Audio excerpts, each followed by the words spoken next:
형제가 여러분 안녕하세요. 오늘은 7월 2일 화요일 순종이 요구되는 하나님의 응답이라는 제목으로 사도행전 10장 17절부터 33절까지를 묵상합니다. 17절 베드로가 본 바 환상이 무슨 뜻인지 속으로 의아해 하더니 마침 고넬료가 보낸 사람들이 시몬의 집을 찾아 문 밖에 서서 베드로가 그 환상에 대해 생각할 때 성령께서 그에게 말씀하시되 베드로가 기도 중에서 하나님께서 보이신 그 환상을 보고 난 다음에 그 다음에 그것이 무슨 뜻인가, 왜 보자기 같은 것이 내려와서 부정한 동물과 깨끗한 동물이 함께 섞이면서 왜 그걸 먹으라고 했어요. 그걸 왜 3번이나 그거를 먹으라고 하면서 하나님께서 깨끗하고 말씀하신 것을 내가 더럽다 하지 말라고 왜 그랬을까. 여러분 그 의아해하면서 무슨 뜻인지 생각하고, 그리고 19절 보니까 그 환상에 대해 생각할 때 생각한다는 것은 바로 묵상이라고 얘기하는 것입니다. 이런 말씀을 읽고 우리 삶에 일어나는 모든 상황들을 바라보면서 하나님, 이 일이 내 안에 왜 일어났습니까? 무슨 뜻입니까? 하나님, 여기에 숨겨진 하나님의 뜻은 무엇입니까? 알게 하시옵소서. 깨닫기 원합니다. 순종하기 원합니다. 여러분, 그것이 바로 하나님을 묵상하는 것입니다. 베드로는 묵상했어요. 묵상 중에 그때 성령께서 말씀하십니다. 자, 그런데 이제 17절 보니까 마침 고넬료가 보낸 사람들이 시몬의 집을 찾아 문 밖에 서서, 마침이라는 것이 바로 하나님의 타임이죠. 하나님의 우리에게 주신 모든 삶의 상황은 우연이 없다는 것입니다. 하나님의 뜻 안에서 예비된 것들이 우리 안에 펼쳐진다는 것이에요. 그래서 우리 삶의 현장에서 일어나는 모든 일들을 우연이라고 여기면 아무 하나님의 뜻도 발견할 수 없습니다. 그 뜻 안에 하나님의 섭리가 있음을 깨닫고 찾아내서 그것을 여러분 거 화해서 여러분의 삶에 적용할 때 그것이 하나님 안에 거하는 삶, 가장 축복된 삶을 사는 것입니다. 자, 성령께서 베드로가 묵상 중에 생각하는 것이죠. 두 사람이 너를 찾으니 일어나 내가 의심하지 말고 함께 가라. 내가 그들을 보내었느니라 하시니. 자, 묵상할 때 성령께서 말씀하십니다. 성령의 말씀은 구체적이에요. 의심하지 말고 함께 가라. 이방인들과의 만남은 열어놓고 그 만남에 순종함으로 가라라고 얘기합니다.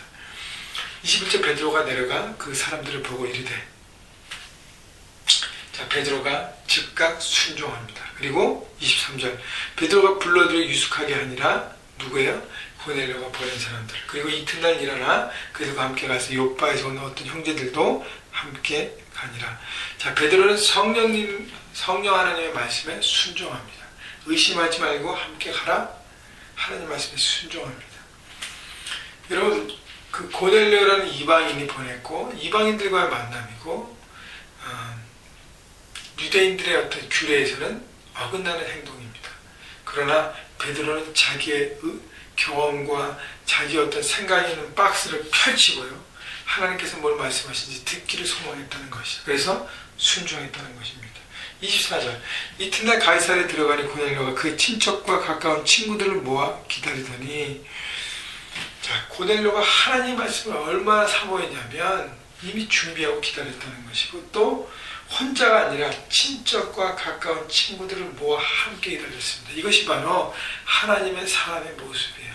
받은 은혜를 혼자만 누리는 것이 아니라 내 주변 사람들에게 함께 모아서 함께 하나님의 말씀을 듣기를 사모했다는 것이죠. 여러분, 이것이 바로 영향력이에요. 우리가 말씀의 사람이고 하나님의 은혜를 받은 사람이라면 그 은혜를 나누고 함께 하기 위해서 초청해야 하는 것입니다.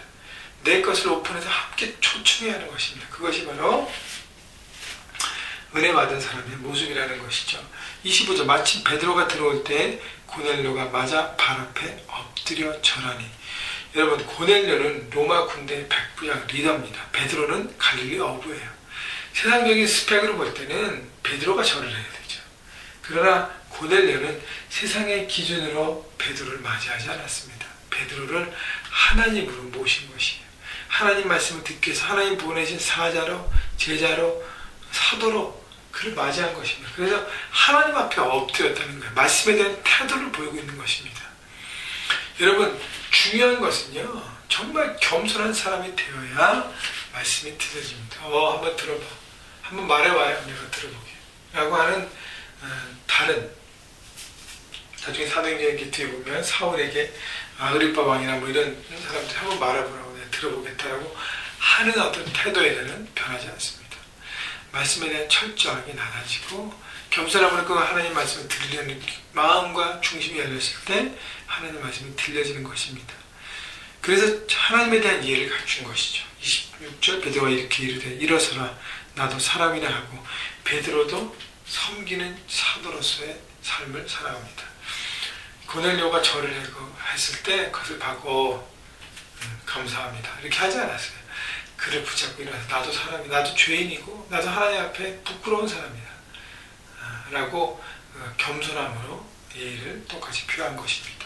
27절 더불어 말하며 들어가 여러 사람이 모인 것을 보고 28절 이르되 유대인으로 이방인과 교제하며 가까이 하는 것이 위법인 줄을 너희도 알거니와 하나님께서 내게 지시하사 아무도 속되다 하거나 깨끗하지 않다 하지 말라 하시기로 29절 부름을 사양하지 아니하고 왔노라 묻노니 무슨 일로 나를 불렀느냐. 자신의 의와 하나님의 의가 충돌될 때 베드로는 자신의 의를 내려놨습니다. 이방인과 교제하는 것이 위법이지만 하나님께서 그것이 괜찮다. 하나님께서 다 아무도 그것을 더럽다 잘못됐다 하지 않을 수 없다. 깨끗하다. 내가 얘기한 깨끗하다 얘기했을 때 하나님 말씀에 순종하는 마음으로 왔다는 것이죠. 여러분 내 생각의 안에 박스 안에 사로잡혀서 고집된 일을 하면 우리 하나님의 예비하신 그 축복을 누릴 수가 없습니다. 그것을 뛰어넘는 믿음의 사람이 되어야 되는 것이죠. 자, 그래서 고넬료가 쭉 설명합니다. 33절 내가 곧 당신에게 사람을 보내는데 오셨으니 잘하였나이다. 이제 우리는 주께서 당신에게 명하신 모든 것을 듣고자 하여 다 하나님 앞에 있나이다. 자, 하나님 앞에 있다고 얘기합니다. 고넬료는 우리가 지금 하나님 앞에 있습니다. 말씀해 주세요. 하나님 말씀을 듣겠습니다. 사모합니다. 자, 듣는 마음으로 하나님께 나가기 때문에 고넬료 가정 가운데 고넬료 함께한 모든 사람들에게 하나님의 은혜가 임하게 되어 있는 것입니다. 그래서 바로 축복받은 인생을 살아가는 것이에요.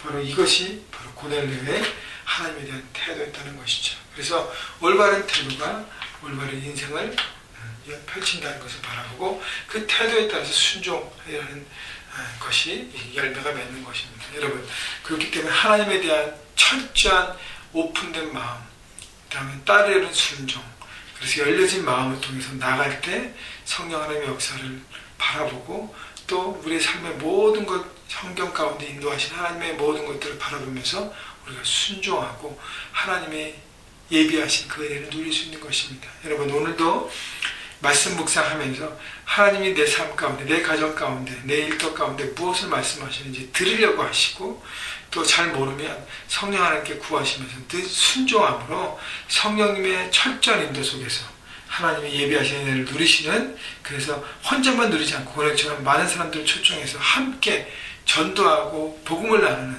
여러분 모두가 되시기를 주님의 이름으로 축복합니다.